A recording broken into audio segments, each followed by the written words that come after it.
Innal hamdalillah nahmaduhu wa nasta'inuhu wa na'udzu billahi min shururi anfusina wa sayyiati a'malina fala mudilla lahu wa may yudlil fala hadiya lahu.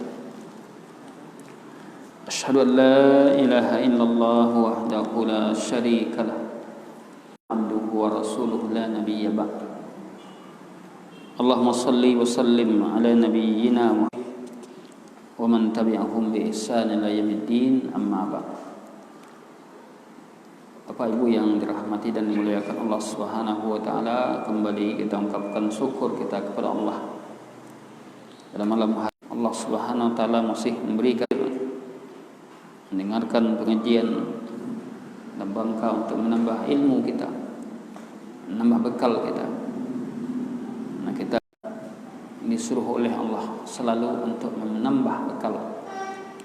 Fatazawwadu fa inna khairaz zadi, sungguhnya sebaik-baik bekal adalah takwa. Dan salam untuk Nabi kita Nabi Muhammad sallallahu alaihi wasallam yang merupakan uswah kita, panutan kita. Kembali kita lanjutkan kajian kitab yang dalam pembahasan kitab akidah tauhid. Terakhir kita kemarin sampai mana? Masih ingat? Usul berarti adalah beriman dengan rasul-rasulnya. Tahuilah bahwasanya beriman kepada ar-rasul, para rasul adalah salah satu dari imani. Dalil-dalilnya telah kita jelaskan pada pertemuan kita beberapa waktu yang lalu. Di antaranya adalah firman Allah dalam surah An-Nisa ayat 150 sampai 152. Innal ladzina yakfuruna billahi, semuanya orang-orang kufur kepada Allah, wa rasulihi, dan kepada para rasulnya, wa yuriduna, dan mereka menginginkan ayyufarriqu bainallahi wa rasulih, membedakan antara Allah dan rasulnya. Wa yaqulun, mereka mengatakan beriman kepada sebagian, wa nakfuru bi ba'd, wa yuriduna ayyattakhidhu baina dzalika sabila, mereka menginginkan untuk menjadikan antara hal demikian itu jalan. Ulaika humul kafiruna haqqan, mereka itulah orang yang kafir sebenar-benarnya. Wa atada, telah menjanjikan pada orang-orang kafir azab yang muhina, yang menghinakan. Inna amanu, kemudian Allah katakan, dan orang-orang yang beriman billahi, dengan Allah, wa rasulihi, dengan para rasulnya, walam yufarriqu baina, saya orang dari mereka, ulaika sawfa yu'tihim ujurahum, mereka itulah orang-orang yang akan mendapatkan pahala-pahala mereka. Ayat ini menjadi dalil akan beriman dengan Rasul. Semua Rasul wajib diimani, tidak boleh dibeda-bedakan. Ini saya imani, ini tidak. Semua Rasul. Kemudian dalam hadis, dalil dari hadis apa? Amantu billahi wa rasulih. Nabi SAW, amantu billahi wa rasulih, aku beriman kepada Allah dan Rasulnya. Kita mengimani, iman kepada para rasul. Apa makna iman dengan para rasul tadi? Pun dikatakan iman dengan ar-rasul. Nah, kalau kita tidak paham iman dengan rasul, maka pelanggaran yang akan kita lakukan. Syekh menjelaskan kepada kita iman dengan ar-rasul itu adalah at-tasdiqul jazim, benarkan secara pasti bi Allah Ta'ala, semuanya Allah Ta'ala. Allah itu mengutus pada setiap umat seorang rasul. Kita benarkan secara pasti bahwa Allah utus pada setiap umat itu rasul. Minhum, dari mereka. yad'uhum ila ibadatillah. Namun apa tugas? Untuk beribadah kepada Allah saja. Tugas Rasul untuk menyembah Allah saja. Wal kufru bima yu'badu min dunihi, dan mengingkari Allah. Segala yang sembah selain Allah diingkari, dan yang sembah hanya Allah saja.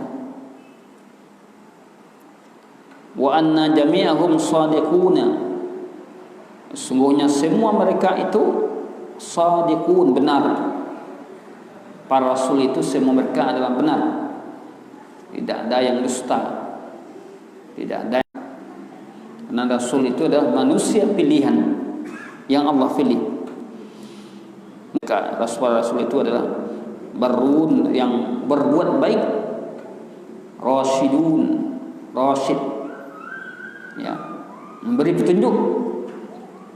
Rasul itu bertugas untuk memberi petunjuk, menunjuki jalan kehidupan kita. Kiramun barah, maha mulia, ya. Atqiya, orang-orang yang bertakwa. Amna, amanah. Rasul itu ada sifatnya amanah. Tidak ada satupun dari wahyu melainkan beliau sudah sampaikan. Tak ada yang beliau sembunyikan, satupun dari wahyu tidak pernah beliau sembunyikan. Amanah. Hudatun muhtadun, memberi petunjuk, menunjuki, memberikan manusia petunjuk sebagai pemberi petunjuk. Muhtadun, sebaik-baik petunjuk itu adalah petunjuk Nabi SAW. Petunjuk dalam apa? Dalam berakidah. Kita wajib berakidah sebagaimana yang diajarkan oleh Rasul. Contoh, orang ini akhir tahun ini, akidah kita tidak mengajarkan untuk merayakan tahun baru. Akidah kita tidak merayakan, karena itu adalah tahun baru, ya, Masehi. Tahun baru Islam pun juga tidak ada aturan untuk merayakannya, apalagi tahun baru Masehi. Akidah kita melarang untuk mengucapkan selamat Natal. Sama mengucapkan selamat Natal itu adalah mengucapkan selamat Nabi Isa jadi Tuhan, itu sama dengan itu. Kalau orang Islam tidak mengucapkan, akidah mereka meyakini tidak mengucapkan.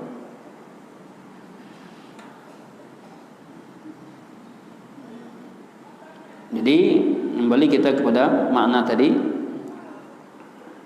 bahwa Rasul itu memberikan petunjuk, menunjuki, wabil barahin az-zahirah, yaitu dengan burhan, penjelasan yang nyata, jelas, keterangan beliau jelas. Wal ayatul bahirah, dan ayat-ayat yang jelas, mir rabbihim, dari Rabb mereka, muayyadun, menguatkan. Wa annahum ballagu jami'a ma arsalahumullahu bihi, mereka para rasul itu menyampaikan semua apa yang Allah utuskan, ya, dengannya, sampaikan. Nah, rasul itu adalah tugasnya ada sebagai muballigh yang menyampaikan semua yang Allah amanahkan kepadanya, beliau sampaikan. Jadi agama ini tidak ada yang tersembunyi, semua sudah beliau sampaikan. Hanya saja ada permasalahan-permasalahan kontemporer, ya, yang tidak dikaji di zaman Nabi. Maka ulama-ulama belakang mengkajinya, namun melalui kias, melalui jalan kias. Kemudian lam yaktumu wa lam yughayyib, Rasul itu mereka tidak menyembunyikan dan tidak merubah agama ini. Tak ada satupun yang mereka sembunyikan. Beda dengan orang Syiah. Syiah itu ya, agama mereka dibangun di atas sembunyi, menyembunyikan yang sebenarnya. Islam tidak. Walam yughayyiru, juga tidak merubah apa yang Allah katakan kepadanya, itu yang dia katakan kepada umat. Tidak boleh beliau merubah-rubah. Kita juga demikian, kita juga tidak boleh merubah agama, menambah, mengurangi, tidak boleh. Apa yang diajarkan oleh Nabi itu pula yang kita ajarkan. Apa yang dilarang oleh Nabi itu pula yang kita larang. Apa yang dilakukan oleh Nabi itu juga yang kita lakukan. Walam yazidu fihi min indi anfusihim harfan. Tidak ada mereka sedikit pun menambah, ya, dari mereka satu huruf dari agama ini. Satu huruf dari Al-Quran, tidak ada pernah Nabi itu menambah. Walaupun satu huruf tidak pernah mereka selewengkan, tidak pernah mereka tambah. Walam yang kusuhu, tidak pula mereka kurangi. Artinya adalah agama ini, ya, apa yang datang dari Allah, maka itu pula yang diajarkan, tidak menambah, tidak mengurangi. Waduhnya. Nah, menambah dan mengurangi itu adalah mengada-ngada, mengantarkan kepada suatu perbuatan yang namanya bid'ah. Allah Subhanahu berfirman dalam surah An-Nahl ayat 35, "Fahal 'alar rusuli illal balagul mubin." Tidaklah ada beban bagi Rasul itu illal balagul mubin, melainkan tugas beliau menyampaikan dalil-dalil yang nyata. Tidak ada tugas para Rasul itu melainkan apa? Tugas yang menyampaikan. Kalau orang tidak mau beriman ketika Nabi sudah menyampaikan, mengajak kepada kebenaran, lalu tidak diikuti, ya, mereka yang tanggung jawab di akhirat nanti. Diajak untuk masuk Islam, mereka tidak mau mengikutinya. La ikraha fid din. Tidak ada paksaan dalam memasuki Islam. Tidak ada orang dipaksa masuk Islam ini. Tapi kalau sudah masuk Islam, wajib untuk seorang itu dipaksa untuk mengamalkannya dalam aturan kenegaraan jika itu adalah negara Islam. Artinya adalah apabila seorang muslim sudah masuk sistem yang dibangun oleh Islam, wajib dia untuk melakukan aturan-aturan Islam tadi. Kalau tidak, dia punya konsekuensi, ya, punya akibat hukuman yang akan mereka terima. Semua ya, kalau masuk sebelum kita masuk sebuah lembaga atau sekolah, kita tidak dipaksa masuk. Tapi ketika kita sudah masuk, wajib ikut aturan. Wajib ikut aturan. Mau tak mau wajib itu aturan. Kalau tidak, maka diberikan hukuman. Ikhwatuna fiddin yang dimuliakan Allah Subhanahu wa taala. Kemudian wa annahum kulluhum adalah haqqil mubin. Semua mereka itu berada di atas kebenaran. Tidak ada rasul yang menyeleweng, tidak ada. Tidak ada rasul yang menyimpang, tidak ada. Kalau kita, ya, manusia ada penyelewengan, ada penyimpangan. Para rasul itu tidak ada. Paling-paling kekeliruan, bukan penyimpang, keliru saja atau salah dalam ijtihad. Seperti Nabi sallallahu alaihi wasallam pernah dapat teguran tatkala datang seorang buta ingin bertanya, ingin belajar. Lalu Nabi ketika itu sedang ada tamu, yaitu pemuka kafir Quraisy. Di antara pemuka kafir Quraisy, Nabi mengharapkan mereka itu masuk Islam. Lalu yang buta ini, yaitu Abdullah bin Umi Maktum, datang belakangan. Nabi tidak bisa melayaninya sebagaimana mestinya. Turunlah ayat abasa wa tawalla, ia bermuka masam, wa tawalla, berpaling, anja'ahul a'ma, ketika datang orang buta. Nabi tidak menolak mereka sebenarnya. Hanya saja Nabi mengharapkan pemuka Quraisy itu masuk Islam. Namun tamu yang kedua ini terabaikan, tidak terlayani, karena ada tamu yang lebih dahuluan yang mereka ingin datang ke Nabi, dan Nabi mengharapkan dia masuk Islam. Turun ayat untuk menegur Nabi sallallahu alaihi wasallam. Namun itu sebenarnya bukan suatu kekeliruan yang fatal, enggak. Kalau sebagai manusia itu biasa. Kalau ada tamu, tentu tamu yang dahuluan, enggak. Tamu yang belakangan itu tunggu dulu. Ya. Jemaah dimuliakan Allah Subhanahu wa taala. Wa anna Allah Ta'ala ittakhadha Ibrahim khalila. Semuanya Allah Ta'ala telah menjadikan Nabi Ibrahim sebagai khalil, kekasihnya. Ya. Wattakhadha Muhammad khalila, dan juga menjadikan Nabi Muhammad sebagai khalil, juga kekasihnya Allah. Di masing-masing Nabi itu ada gelar mereka, Khalilullah, Khalilur Rahman. Ya. Wa kallama Musa taklima, dan berbicara kepada Nabi Musa. Wa rafa'a Idris makanan 'aliyan, mengangkat Nabi Idris tempat yang tertinggi, ke tempat yang tinggi. Wa anna Isa Abdullah Rasulih. Nah, ini perlu kita yakini bahwa Nabi Isa itu adalah Abdullah, hamba Allah dan Rasulnya, bukan Tuhan. Ini keyakinan kita. Nabi Isa itu adalah hamba Allah dan Rasulnya, bukan Tuhan. Jadi kalau Nabi Isa jadikan Tuhan, maka itu adalah penyimpangan atau penyelewengan dari akidah Nasara, orang Nasrani. Wa kalimatuhu alqaha ila Maryam ruhun minhu, dan kalimatnya yang ditiupkan oleh Nabi Maryam kepada Maryam dan roh darinya.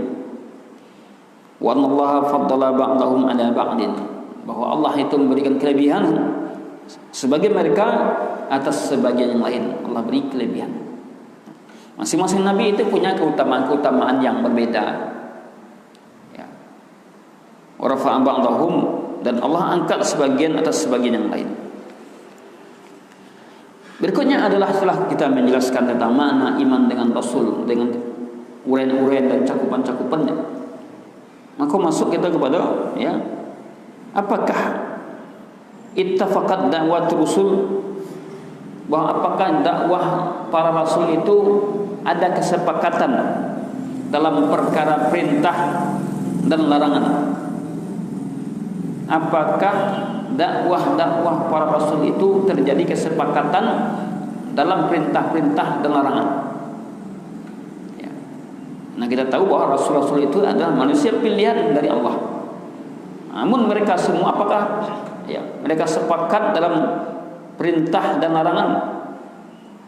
Maka Syekh mengatakan ittafaqat da'watuhum, bahwa dakwah para rasul itu, ya, terjadi kesepakatan dari rasul pertama sampai rasul terakhir. Mereka sepakat di atas pokok ibadah dan fondasi ibadah. Apa? At-tauhid. Tauhid. Jadi para rasul itu semuanya dakwah mereka sama dalam hal apa? At-tauhid. Mentauhidkan Allah. Rasul pertama siapa? Nabi Nuh. Kalau Adam Nabi, ya. Nabi Nuh alaihissalam rasul pertama, sampai Nabi Muhammad sepakat dakwah mereka itu mengajak kepada tauhid, beribadah hanya kepada Allah saja. bi andafidullahu, beribadah kepada Allah saja dengan berbagai macam ibadah-ibadah, i'tiqadan, baik itu secara i'tiqad, secara keyakinan, wa qawlan, secara perkataan, dan amalan. Wa yukfaru bi kulli ma yu'bad min dunihi, mereka mengingkari dari setiap yang disembah selain Allah. Yang disembah selain Allah itu diingkari oleh semua rasul, dan yang disembah hanya Allah saja, yang berhak disembah hanya Allah saja. Oleh karena itu tidak ada perbedaan dakwah-dakwah para rasul dalam hal pokok, dalam hal akidah, dalam hal pokok-pokok ibadah. Nanti terjadi perbedaan dalam cabang-cabang syariat, baru terjadi perbedaan. Wa ammal furudu wal muta'abbad biha faqad yufad ala haula'i, sungguhnya fardu-fardu, ibadah-ibadah yang dituntut untuk melaksanakannya juga diwajibkan oleh para rasul. Salat, rasul-rasul terdahulu juga melaksanakan salat. Puasa juga dilaksanakan oleh nabi-nabi dan nabi dan rasul dahulu. Ya ayyuhalladzina amanu kutiba alaikumusiyam, hai orang beriman, diwajibkan pada kalian berpuasa, kama kutiba alal ladzina min qablikum, sebagaimana diwajibkan atas orang-orang sebelum kalian. Berarti apa? Rasul-rasul terdahulu juga ada perintah puasanya, hanya beda puasanya. Puasa orang Yahudi, ya, orang ahli kitab, beda dengan puasa orang Islam itu, ya. Dalam hal makan sahur, ada makan sahurnya. Puasa Yahudi tidak ada makan sahur, tak ada makan sahur. Islam ada puasa yang Allah perintahkan kepada Nabi Muhammad, ada makan sahur. Beda puasa kami dengan puasa ahli kitab, akalatus sahur, makan sahur. Inilah keistimewaan puasa-puasa Nabi terdahulu sebelum Nabi Muhammad, tidak ada makan sahur dah. Hebat. Kalau kita bayangkan, kalau sekiranya tidak ada syariat makan sahur dalam puasa itu, ya mungkin di siang hari awak lah habis kelatihan awak. Ya nak. Kita coba terasa dewa kalau sempat baladu puasa tadi rasa badan. Awak anda makan sahur, pasti agak lama dari makan sahur. Makanya apa kata Nabi? Tasahharu fa inna fis sahuri barakah. Bersahurlah kalian, sesungguhnya dalam ibadah sahur itu ada keberkahan. Dan ibadah sahur disyariatkan diakhirkan makan sahur. Enggak jam 2 makan sahur dah. Dulu sebelum ada listrik, ya, di kampung-kampung makan sahur kau sesudah saat tarawih. Makan sahur itu bukan makan sahur, makan malam. Ya. Makan sahur itu makan sebelum salat subuh. Dan disunahkan diakhirkan agar kita kuat berpuasa. Kalau berbuka disunahkan di awal berbuka. So waktu berbuka segera berbuka, jangan ditunda-tunda. Menunda berbuka nak akan dapat pahala ada. Ya, akan dapat pahala kecuali kalau ada uzur. Nak ada orang kali makan, ada orang kali minum, wak jauh. Tu ada uzur.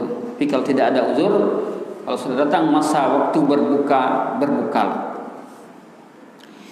Apa ibu yang muliakan Allah? Jadi dakwah Rasul itu, para Rasul sama semuanya di atas dakwah tauhid, ya.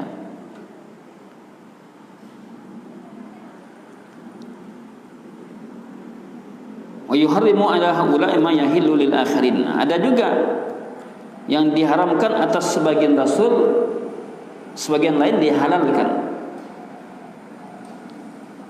Rampasan perang pada masa nabi-nabi dan rasul terdahulu, harta rampasan perang itu haram. Dalam syariat Nabi Muhammad, harta rampasan perang itu halal. Ya. Banyak keistimewaan-keistimewaan yang ada pada rasul-rasul tadi masing-masingnya. Imtihanan minallah itu sebagai ujian untuk menguji siapa yang paling baik amalannya. Lalu apa dalil yang menunjukkan bahwa terjadi kesepakatan ya dalam pokok ibadah? Para rasul itu sepakat sama dalam pokok ibadah. Apa dalilnya? Dalilnya ada dalil mujmal, dalil secara garis besar, ada dalil mufassal, dalil yang rinci. Apa dalil mujmal? Inilah yang sering kita bacakan, firman Allah dalam surah An-Nahl ayat 36. An-Nahl ayat 36, wa laqad ba'atsna fi kulli ummatin rasulan an ya'budullaha wajtanibut taghut. Sungguh kami telah mengutus pada setiap umat seorang rasul, an ya'budullaha, agar mereka hanya menyembah Allah saja dan menjauhi taghut, sesembahan selain Allah. Nah, ini menunjukkan ya bahwa kesepakatan samanya visi misi dakwah para rasul tadi, yaitu mengajak umat hanya menyembah Allah saja dan menjauhi segala bentuk sesembahan. Menyembah Allah saja, menjauh segala bentuk sembahan. Siapa saja rasulnya sama visi misi dakwahnya. Di antara ayat yang lain adalah Al-Anbiya ayat 25, wa ma arsalna min qablika min rasulin, tidaklah kami mengutus dari sebelum kalian min rasul, seorang rasul, illa nuhi, melainkan kami wahyukan kepadanya, annahu la ilaha illa, bahwa tidak ada ilah yang berhak disembah kecuali Allah, kecuali aku, fa'buduni, sembahlah aku, kata Allah. Ya. Tidak kami mengutus sebelum kalian seorang rasul, melainkan kami wahyukan kepadanya bahwa tidak ada ilah yang berhak disembah kecuali aku, itu Allah Subhanahu wa taala. Fa'budun, sembahlah. Ayat ini menunjukkan bahwa semua rasul yang Allah wahyukan, dakwah mereka itu mengajak manusia untuk menyembah Allah saja dan menjauhi segala bentuk kesyirikan. Ya.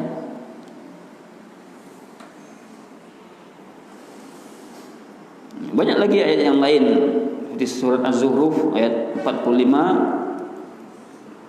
Adapun yang mufassal, yang rinci, ya, seperti firman Allah dalam surah Al-Mu'minun ayat 23, walaqad arsalna Nuhan ila qaumihi, sungguh kami telah mengutus Nabi Nuh kepada kaumnya. Ini yang rincinya. Kalau tadi adalah global, ya. Kalau yang rinci disebutkan nama nabinya. Kami utus Nuh kepada kaumnya, faqala ya qaumi, lalu Nuh berkata kepada kaumnya, wa'budullaha, sembahlah Allah saja, ma lakum min ilahin ghairuh, tidak ada ilah yang berhak sembah selainnya. Ini Nabi Nuh, afala tattaqun. Kemudian juga kepada kaum Tsamud. Kaum Tsamud itu kaum Nabi Saleh. Namanya Tsamud, nah Samud itu. Tsamud. Ya. Tsamud, kaum Tsamud itu kaum Nabi Saleh. Dan kepada Tsamud saudaranya Saleh, qala ya qaumi wa'budullaha ma lakum min ilahin ghairuh. Ini menunjukkan, wahai kaumku, ya qaumi wa'budullah, sembahlah Allah, tidak ada ilah yang berhak sembah kecuali Allah. Demikian juga kaum Ad, yaitu kaum Nabi Hud, Ya qaumi wa'budullaha ma lakum min ilahin ghair. Jadi ini semua ayat-ayat yang menunjukkan bahwa dakwah, misi dakwah para rasul itu sama semuanya. Tak ada yang berbeda. Mengajak manusia untuk mentauhidkan Allah, beribadah hanya kepada Allah dan menjauhi yang namanya syirik. Ya. Kedua itu tauhid dan syirik itu serangkai. Tauhid untuk dilakukan, dilaksanakan. Tauhid untuk syirik untuk dijauhi. Menyembah Allah saja, menjauhi syirik. Maka sering kita katakan, ya, betapapun banyak ibadah kita, sholat kita, puasa kita, sedekah kita, tapi syirik masih kita lakukan, amal kita sia-sia. Ya, masih picau kita kepada tukang tanuang. Ya, kemudian masih minta-minta ke kuburan, minta-minta kepada penunggu kuburan. Amal kita tidak terima oleh Allah. Anda bohong ikian dah. Allah yang katakan, lain asyrakta, jika engkau berbuat syirik, la yahbatanna amaluk, sia-sialah amalmu. Wala takunanna minal khasirin, sungguh kamu benar-benar menjadi orang-orang yang rugi. Ya. Maka kaji tentang tauhid dan syirik ini kaji pokok, nyo tidak akan pernah basi, karena sampai saat ini yang namanya syirik masih banyak orang mengajukan. Jadi kalau kita kaji ke pokok. Ya. Syirik dalam pengobatan. Contoh lewat negeri apa? Contoh ibadah ayam. Ya. Walaupun nanti yang dibaca itu ayat-ayat memindahkan penyakit ke ayam. Mana ada pengobatan yang seperti itu diajarkan oleh Nabi. Ya. Maka perlu kita terus perbaiki ibadah kita, pola kita dalam menjalankan agama sesuai dengan yang diajarkan oleh Nabi SAW.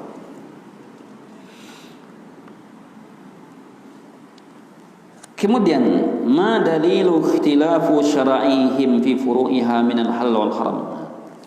Tadi kita katakan dalam hal pokok-pokok ibadah tauhid, semua rasul itu sama misi dakwahnya, mengajak manusia untuk mentauhidkan Allah saja.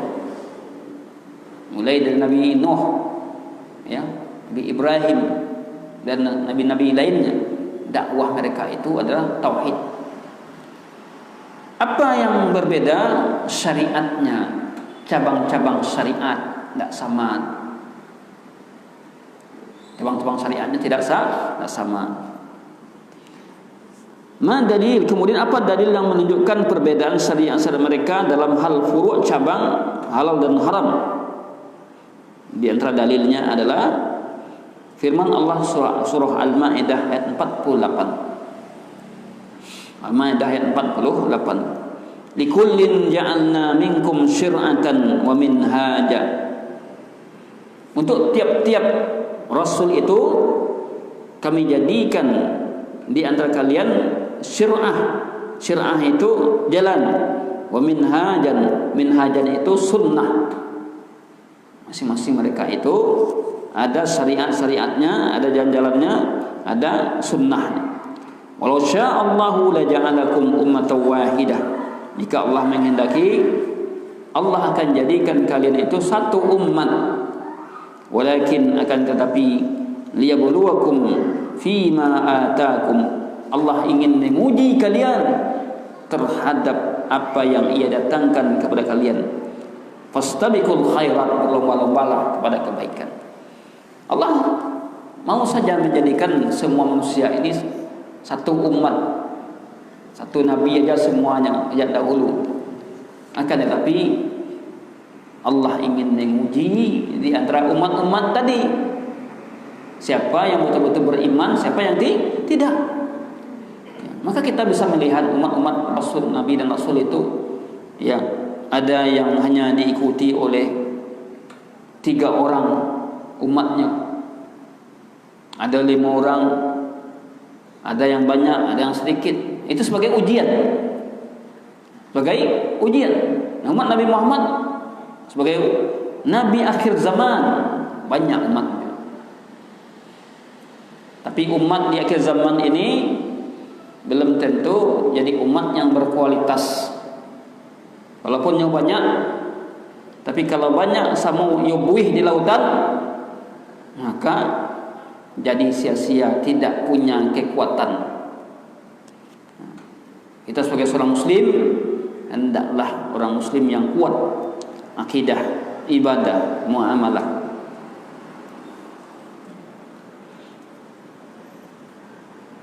Wa misluhu, sebagaimana dikatakan oleh Imam Mujahid dan Ikrimah, makna syir'ah wa minhajan itu adalah sabilan, jalan dan sunnah. Dalam Sahih Bukhari, Nabi SAW bersabda, nahnu ma'asyiral anbiya ukhuwatu la'allat. Kami para nabi adalah ukhuwah, bersaudara. Kami para nabi itu adalah bersaudara. Dinuna wahid, agama kami satu. Apa yang menyatukan agama Nabi tadi? Tauhid. Tauhid. Yang menyatukan agama Nabi itu adalah tauhid.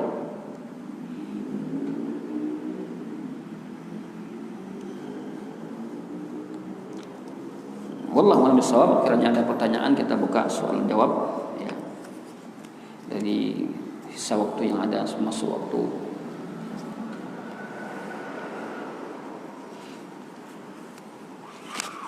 Kan kalau ada yang mau tanya.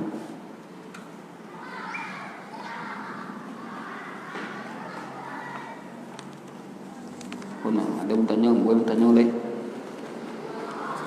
Ya.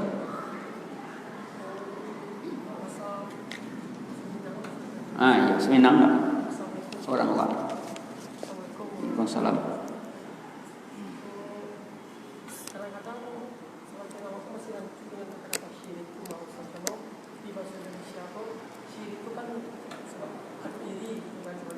Ya.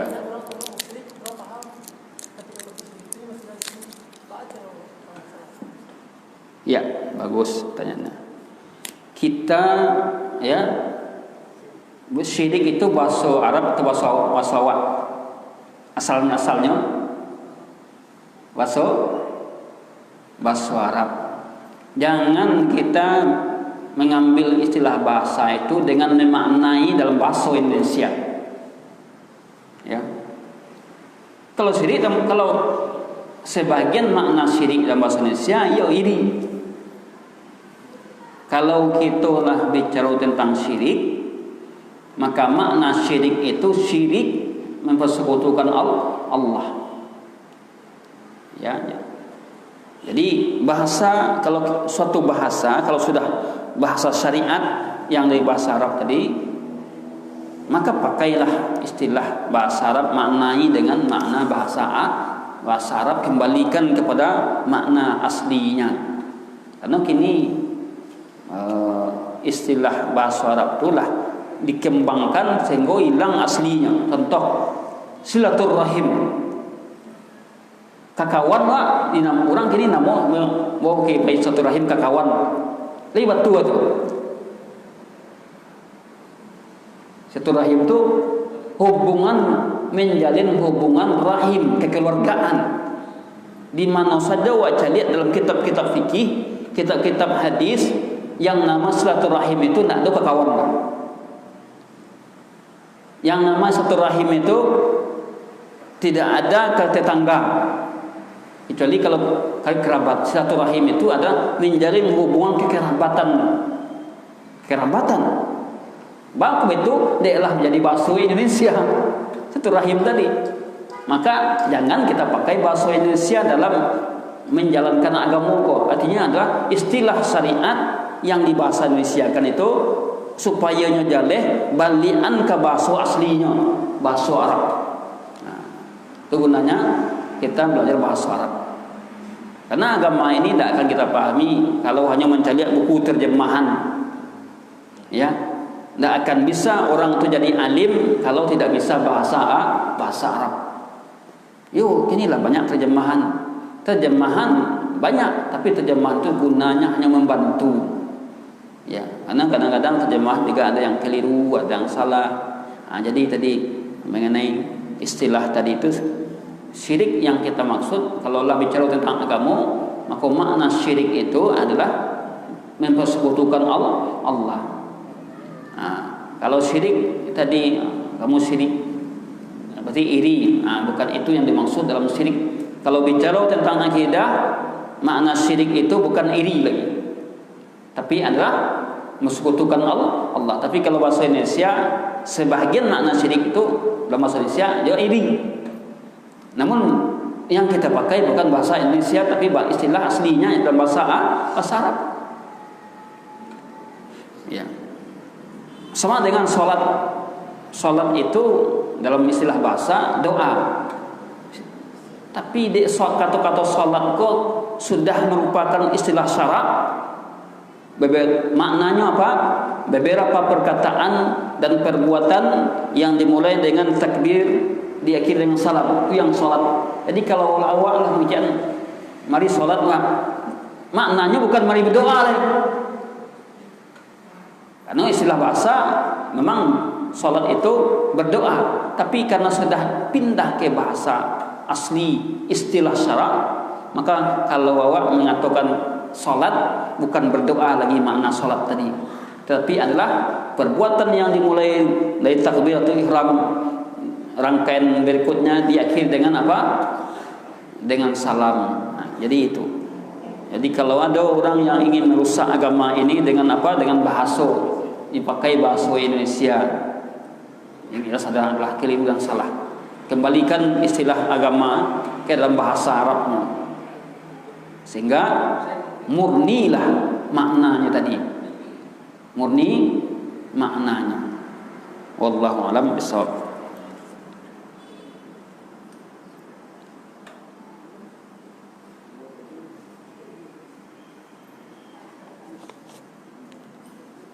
Apakah organisasi besar Islam di Indonesia bisa dikatakan atau bisa digolongkan kepada hizbiyah, ataukah ini termasuk perpecahan dalam agama yang tidak diridhai oleh Allah?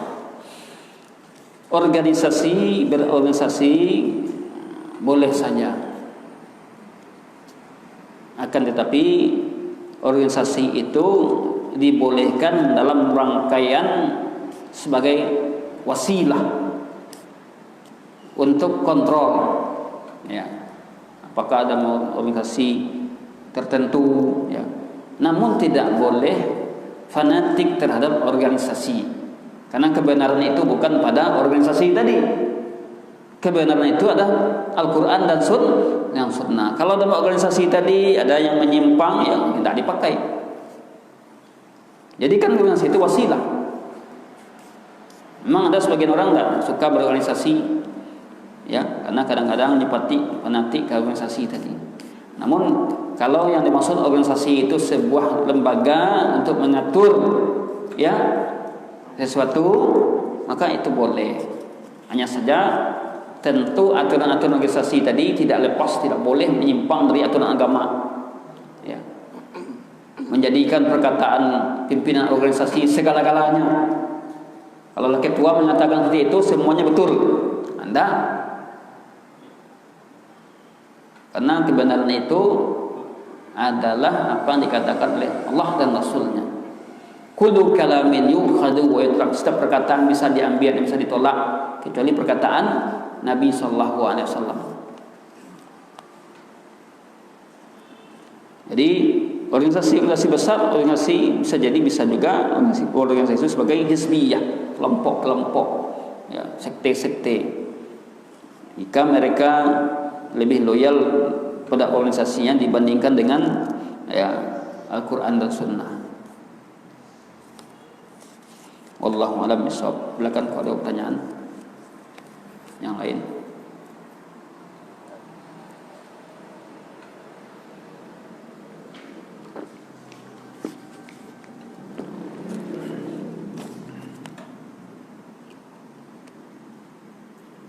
beri kami nasihat dalam menuntut ilmu. Kami terkadang merasa futur.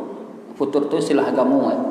Futur itu berarti malas, futur atau putus. Biasanya rajin salat, kini salat kalah malih-malih, rajin kamu saji, kinilah di rumah salatnya. Itu futur namanya. Ujung-ujungnya nanti meninggalkan salat, itu futur. Ada istilah. Ya, terkadang merasa futur di dalam menuntut ilmu. Bagaimana cara kami untuk menyelamatkan diri di kala futur? Nabi SAW beliau berdoa. Apa doanya? Allahumma inni a'udzubika minal ajzi wal kasali. Dan kan awak Nabi saja nyoba doa, ya Allah, aku berlindung padamu ya Allah dari lamah semangat, ya, lamah fisik. Kemudian apa? Wal kasal, malas. Bayangkan kalau kita tanya, apakah Nabi itu malas? Tidak. Tapi suatu ketika malas itu ada menghinggapi manusia. Pasti ya Wak. Sia saja suatu ketika tiba malahnya. Ini pasti. Makanya pertama yang kita lakukan apa? Berdoa. Ya Allah, aku berlindung padamu dari malas ini. Yang kedua adalah bersungguh-sungguh kita lawan malas itu dengan rajin. Ya, kau tiba malih, lawan malih tadi. Tapi kalau kita biarkan malas, makanya akan semakin malas. Malih menggari tiba, lama masuk azan, ya azan nanti kumandangkan, malih dia menggari kamu saji. Wak tahu bah, cepat langkahkan tadi, lawan. Kalau tidak lawan, menanglah setan dari kita. Yang berikutnya adalah mengetahui faedah taat tadi. Bagaimana faedah ketaatan tadi menyebabkan iman kita kuat. Kemudian berikutnya apa? Bersegera, berlomba-lomba, jangan kita tunda-tunda kebaikan tadi. Ya, kau bisa datang lebih capek, bisa ya berinfak, bersegera wasari'u ila magfiratin min rabbikum, bersegera kalian kepada ampun dari Rabb kalian. Kemudian cari kawan yang elok, berteman dengan teman yang saleh. Kawan kau sangat mempengaruhi awak. Barabana banyaknya awak, eloknya awak, tapi kawan awak mungkin penjudi, ya. Kawan-kawan yang tidak elok akan mempengaruhi kita. Maka apa kata Nabi? Al-mar'u ala dini khalilihi. Seseorang itu berada pada agama kawannya. Ingin mencari orang, cari siapa kawannya. Ini ingin mencari pribadi seorang, cari siapa kawan dekatnya. Maka kita harus seleksi dalam mencari kawan. Cari kawan yang bisa mendorong awak untuk beribadah kepada Allah, untuk taat kepada Allah. Ya, kawan yang mampu membuat kita baik. Wallahu a'lam bishawab. Ini yang bisa saya sampaikan. Mudah-mudahan bermanfaat bagi kita pada malam hari ini. Kita akhiri dengan doa kafaratul majlis. Subhanaka Allahumma bihamdik, asyhadu an la ilaha illa anta, astaghfiruka wa atubu ilaik. Assalamualaikum warahmatullahi wabarakatuh.